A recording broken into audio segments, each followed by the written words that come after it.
Hello and welcome back. All right, so in this lesson, we're going to go over the difference between raster and vector files. Understanding whether Photoshop is a raster or vector-based software will help you better understand how the software works and its limitations. So let's go over the differences between raster and vector files and which one Photoshop uses. So what exactly is a raster file? Well, a raster file is an image made up of thousands and thousands of pixels or dots. The most common type of raster file are photographs. Now, if we zoom into this photo, you can see that it's made up of little dots or pixels.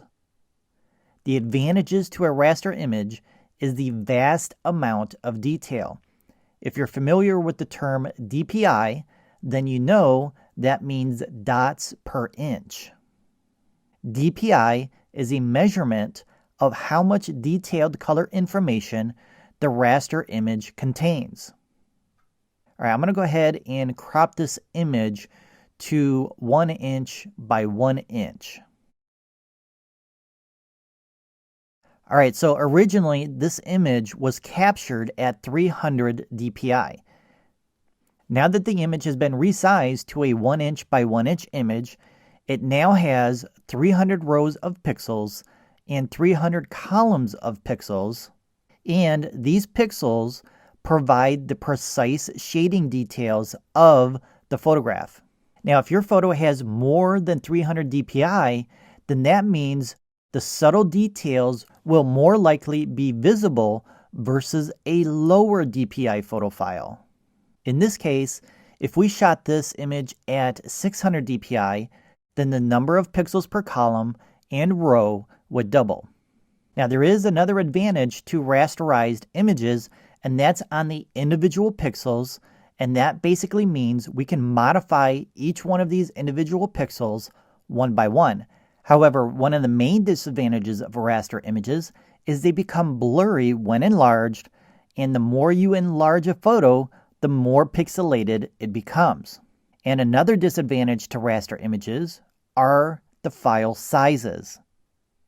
For example, let's take a look at this image here, and if we crop this to 4 inches by 6 inches with a 300 DPI, it has over 2 million individual pixels of color information, and the file size is 823 kilobytes.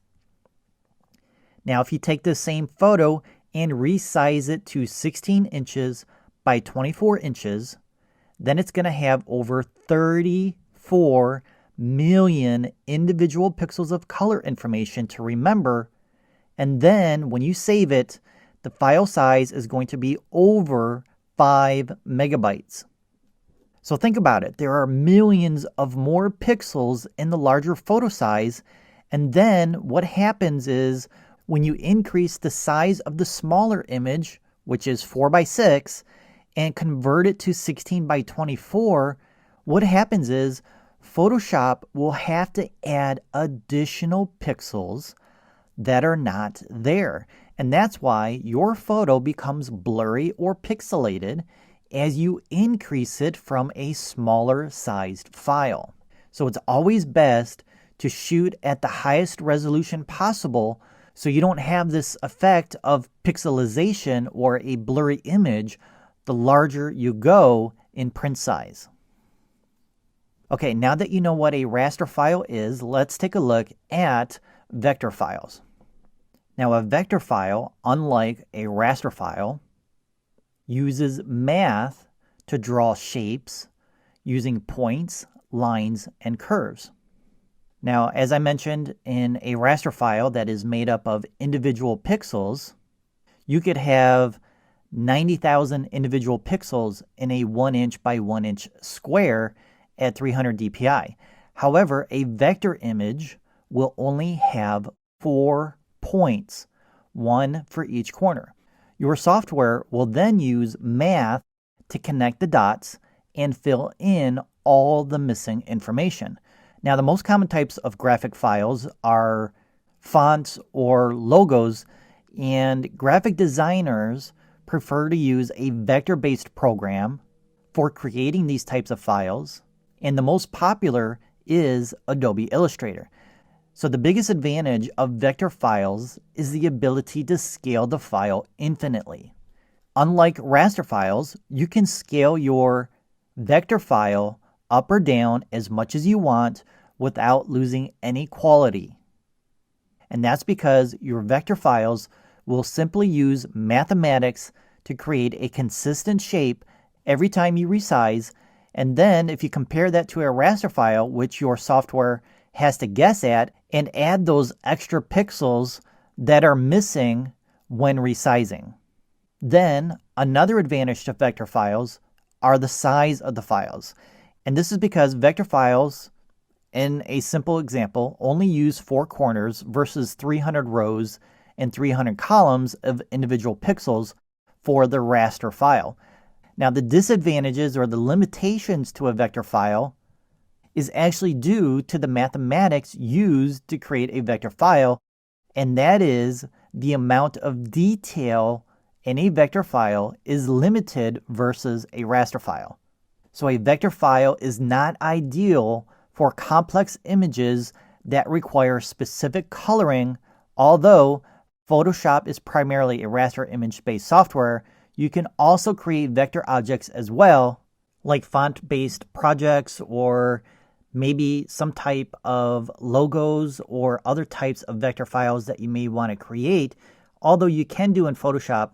As a graphic designer myself, I prefer Adobe Illustrator for those types of projects, but occasionally I will do font-based projects in Photoshop versus Illustrator, and that's because I use a lot of photography in my advertising as well, and will use the font tools in Photoshop to make flyers or brochures or other types of advertising material that I may need.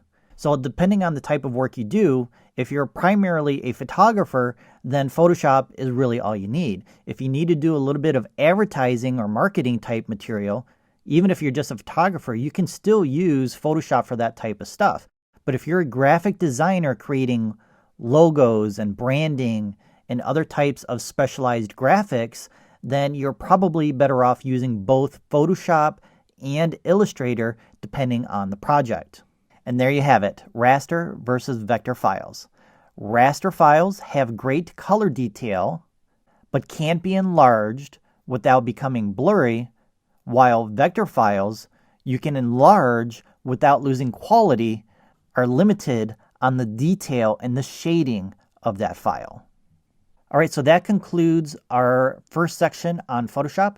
In the next section, we're going to look into how to be more productive in Photoshop.